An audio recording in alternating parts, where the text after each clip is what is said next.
Billie Holiday is one of the greatest singers in the history of music. She is widely regarded as the greatest jazz singer of all time and had a huge impact on singers in popular music in general, and jazz in particular.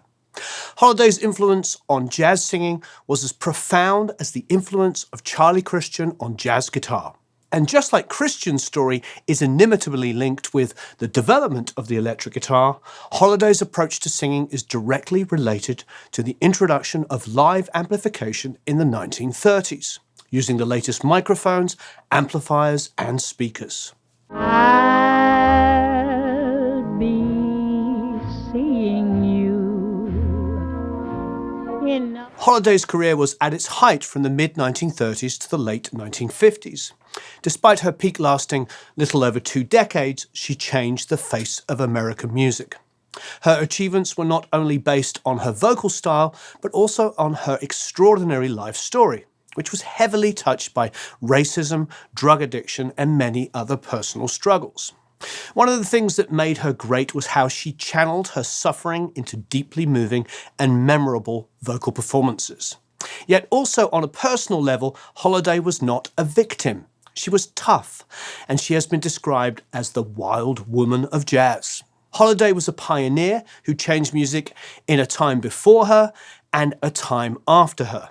Ella Fitzgerald, Ray Charles, Nina Simone, Joni Mitchell, Cassandra Wilson, Etta James, Tony Bennett, and Frank Sinatra are just a few of the endless list of big names who were deeply influenced by Holiday. In the late 50s, Sinatra remarked, "Billie Holiday is the greatest single musical influence on me. She is unquestionably the most important influence on American popular singing in the last 20 years."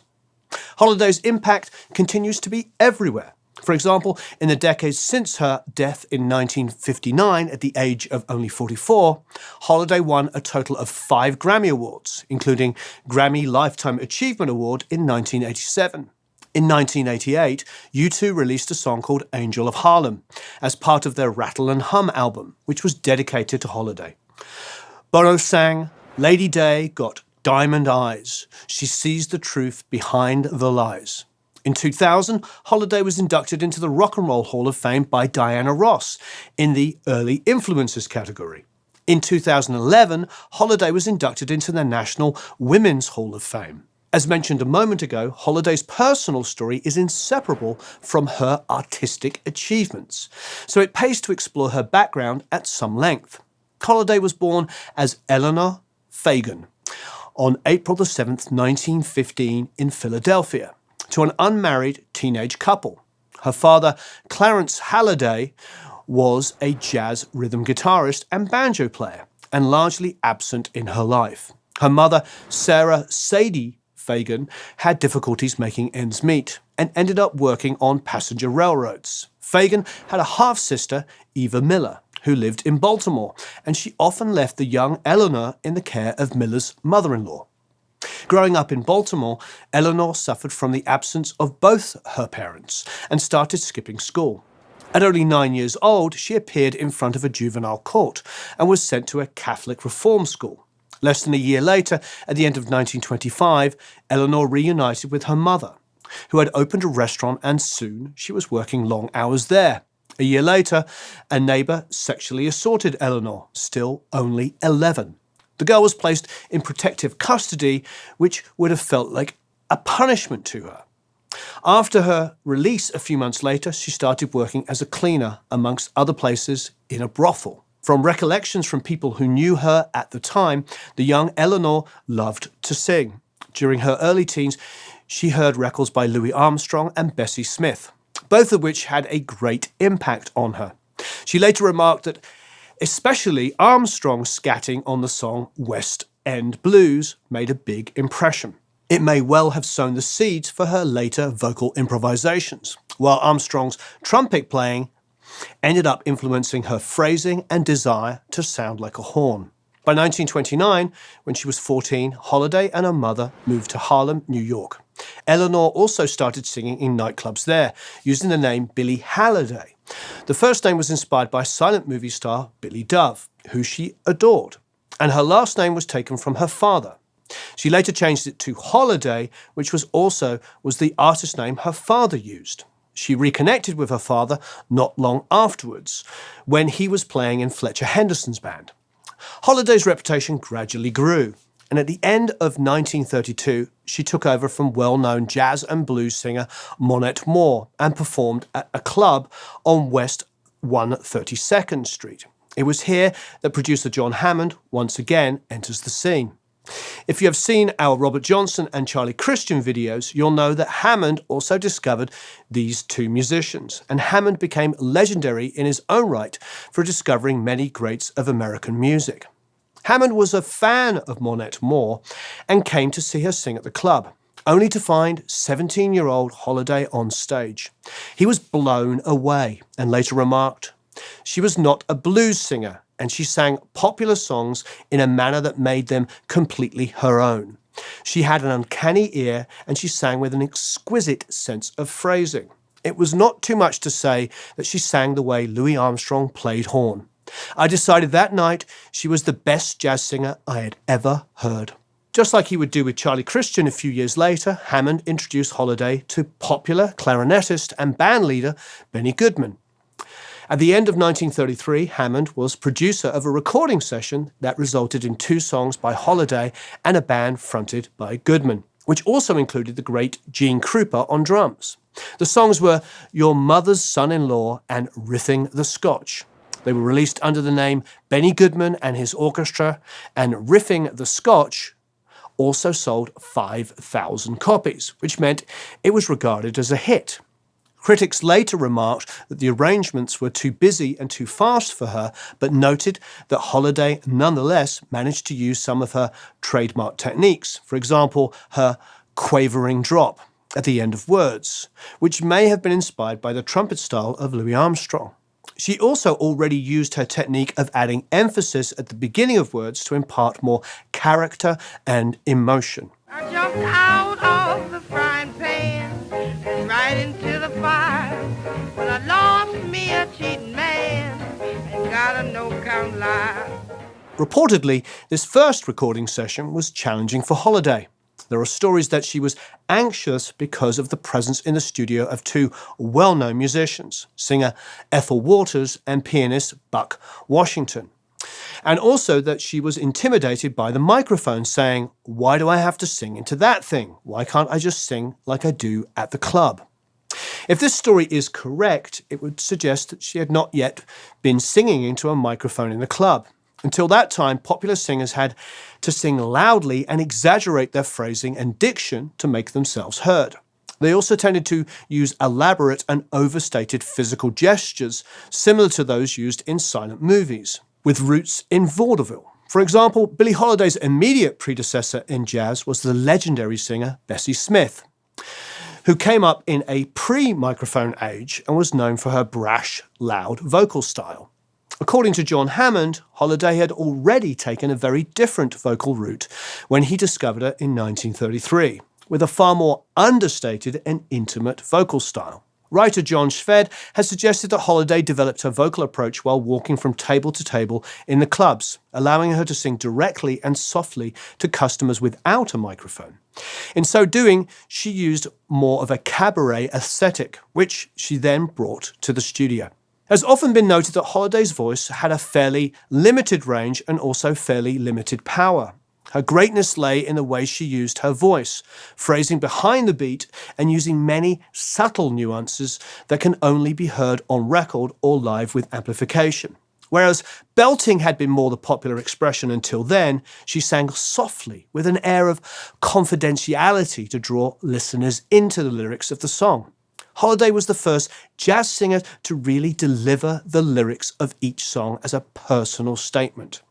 This was not dissimilar to the crooning by singers like Bing Crosby and Frank Sinatra, which was also made possible by the introduction of the microphone.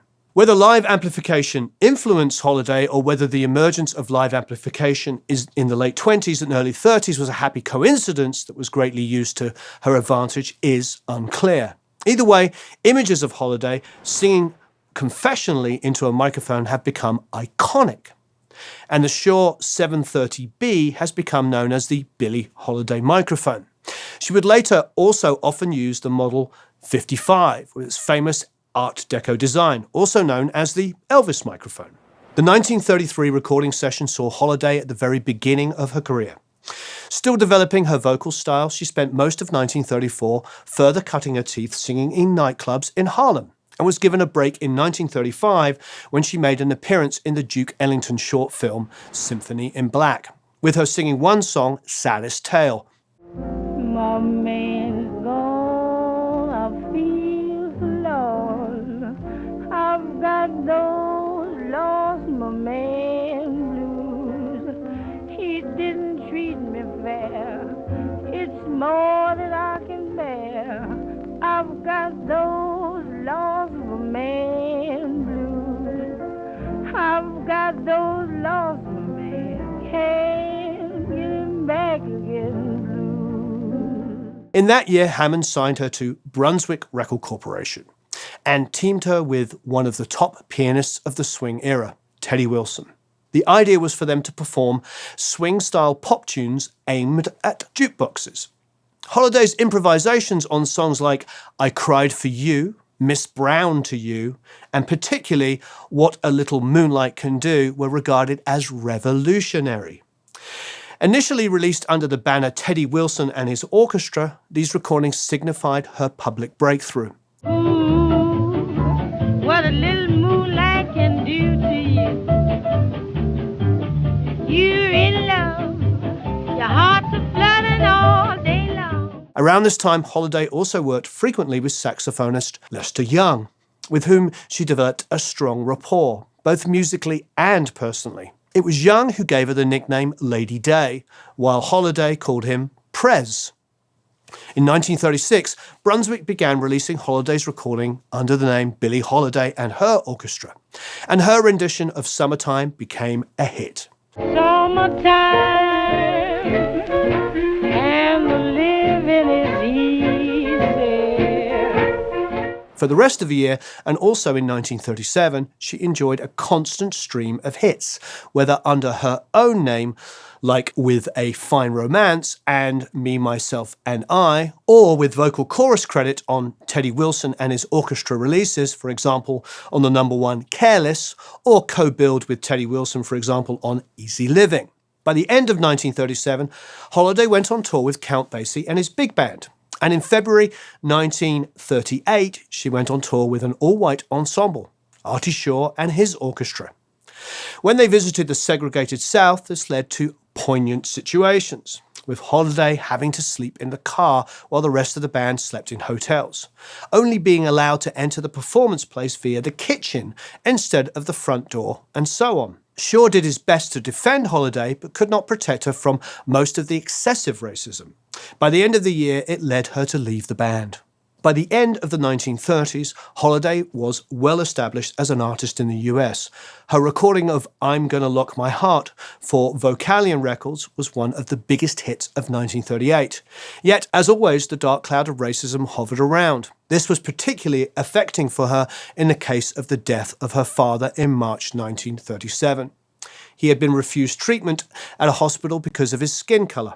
And by the time he was accepted into the Jim Crow ward of another hospital, pneumonia had set in and he died.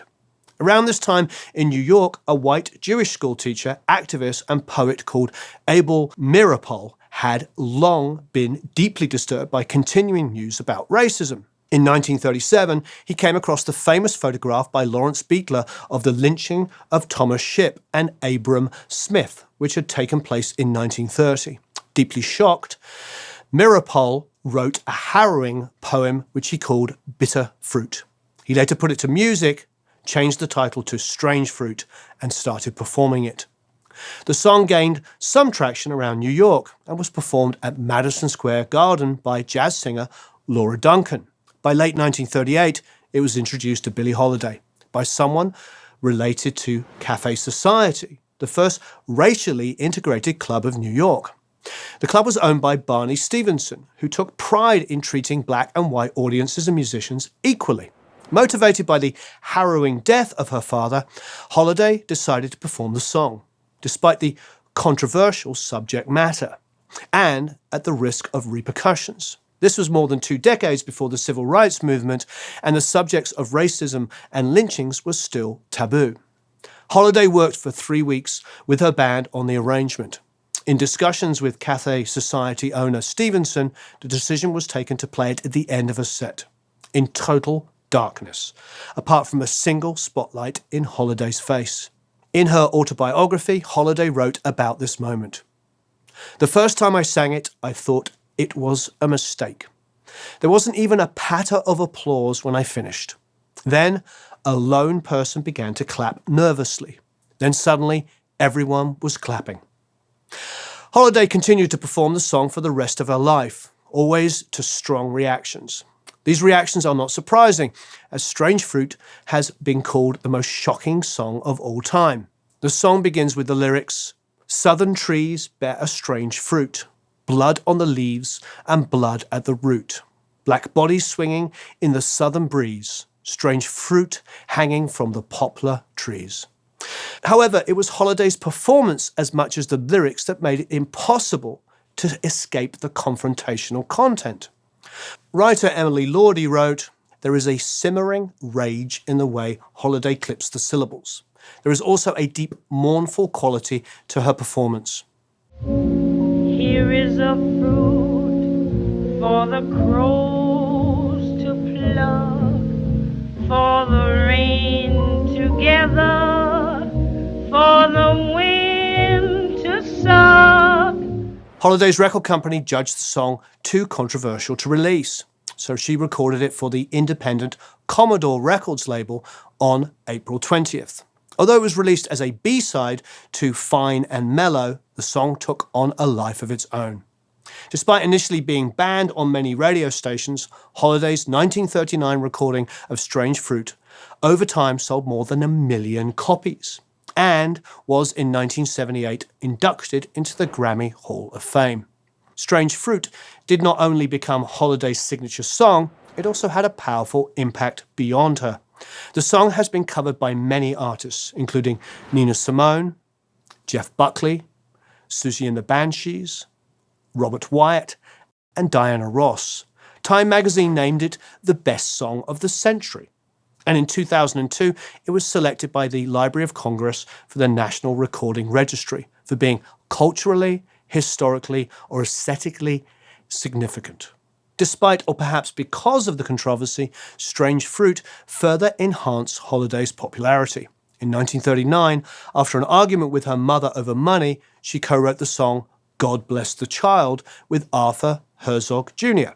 It was recorded in 1941 and became another big hit, also selling over 1 million copies, and was one of several songs she was associated with that became part of the jazz standards repertoire. The song received a Grammy Hall of Fame award in 1976. Mama may have, Papa may have, but God bless the child that's got his own, that's got his own. Holiday seemed to have reached a career peak, but at the same time, some of her less healthy habits started catching up with her. Holiday had always been a prolific weed smoker, and she had become known for her sexual exploits. However, she had a disastrous taste in men. One associate remarked that if there were 100 men in the room, she'd be attracted to the one who was bad news. This clearly was the case with her first husband, Jimmy Monroe, a hustler, excessive drinker, and opium smoker. She married him on August the 25th, 1941, and together with him developed a drug habit that included heroin, and that would play a large part in her eventual downfall. Despite this, Holiday's career continued to move upwards during the 1940s. She recorded for Capitol Records, and in 1944 signed with Decca. The first single she released on the label, Lover Man, became another big hit. That also signifies her breakthrough into the pop world. Never had no kissing. Oh, what I've been missing. Lover man, oh, where can you be? Holiday became one of Decca's most important artists, resulting in larger and more expensive recording sessions, sometimes with string orchestras. Other well-known songs she recorded for Decca during this period were That Old Devil Called Love, What's That Thing Called Love, and another song she co-wrote with Herzog Jr., Don't Explain. Skip that lipstick, don't explain. In 1946, Holiday starred in a feature movie, New Orleans, together with Louis Armstrong and Woody Herman. What do you think I'm here for? What do you think, boys? New Orleans! Do you know what it means to miss New Orleans and miss it each night and day? I know I'm not wrong. The feeling's getting stronger the longer I stay away. She came in second on the downbeat polls of 1946 and 1947. Yet, in that same year, on May the 16th, 1947, she was arrested for possession of narcotics and ended up being sentenced to a year in prison. Reportedly, she never sang a note in prison, and she was released on good behaviour after 10 months.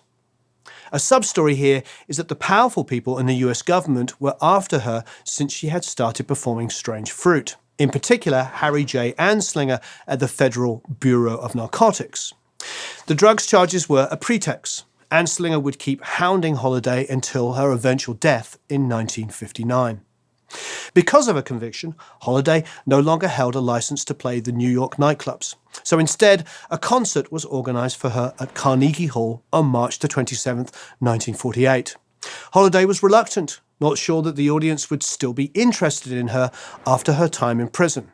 But the concert was a sellout and became legendary. One poignant detail was that when she fastened some of her trademark flowers, gardenias, in her hair, she pierced her skin with a pin. She was bleeding profusely and passed out at the end of an otherwise triumphant concert. Holiday separated from Monroe in 1947. She had got involved with her drug dealer, trumpeter Joe Guy. Despite another dubious turn in her personal life, she recorded Crazy He Calls Me in October 1949, which became her biggest hit since Lover Man. Crazy calls me, sure I'm crazy, crazy in love I'd say. In 1950, she appeared in the short movie Sugar Chili Robinson, Billie Holiday, Count Basie and His Sextet, and performed 2 songs, God Bless the Child and Now, Baby or Never. Hey there, baby, make up your mind, 'cause I've been waiting such a long, long time. Now, baby, or never, I've been so sad and blue. By the 1950s, Holiday's excessive drug use and relationships with abusive men started to catch up with her, and her health declined.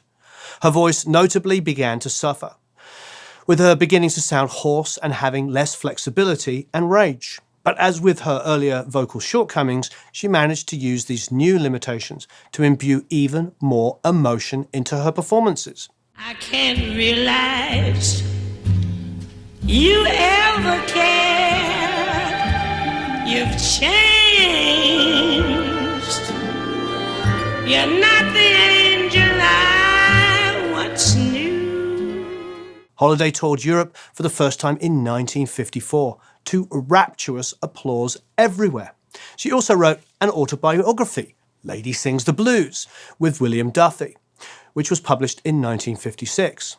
On top, making use of advances in recording technology, Holiday started recording entire albums, amongst them Velvet Mood in 1956, Lady Sings the Blues, 1956, Stay With Me, 1958, and Lady in Satin, 1958. Many of these late career albums are today considered classics.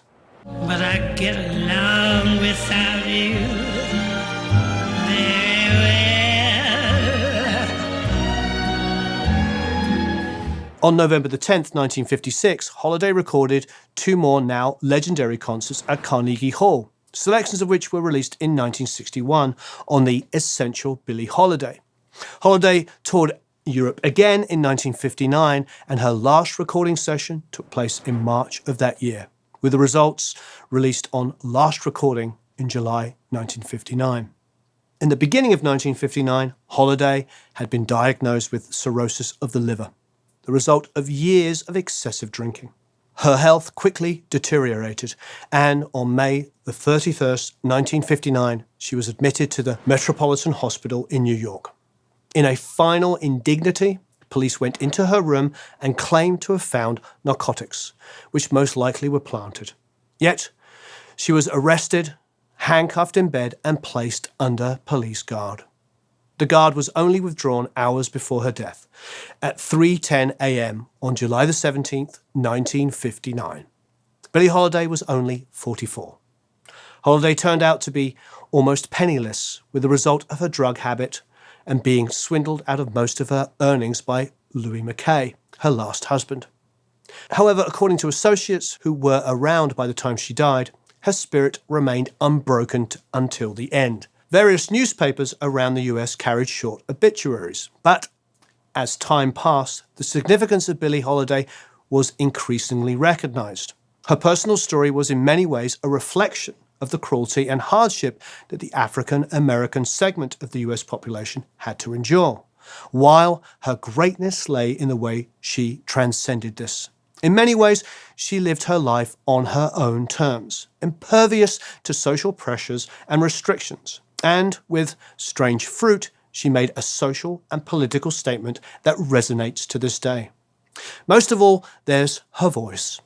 Much has been written about it, and like with her life, the most striking aspect is how she used her many limitations in a magnificent way. As mentioned earlier, she was the first singer who made her voice sound like a musical instrument, using phrasing and timing to work with or against the beat. She used the possibilities that were opened up by amplification to her advantage, and sang in an intensely intimate, confessional manner, full of nuance and detail. Most of all, she was a powerful storyteller. She told the story of every song in ways that were incredibly profound, and it is as if she had lived through each phrase herself. With many singers, the lyrics come second to the melody. But when Holiday sings, listeners hang on her lips, taking in every word and every nuance of how she sings it. In many ways, she was the first fully modern singer.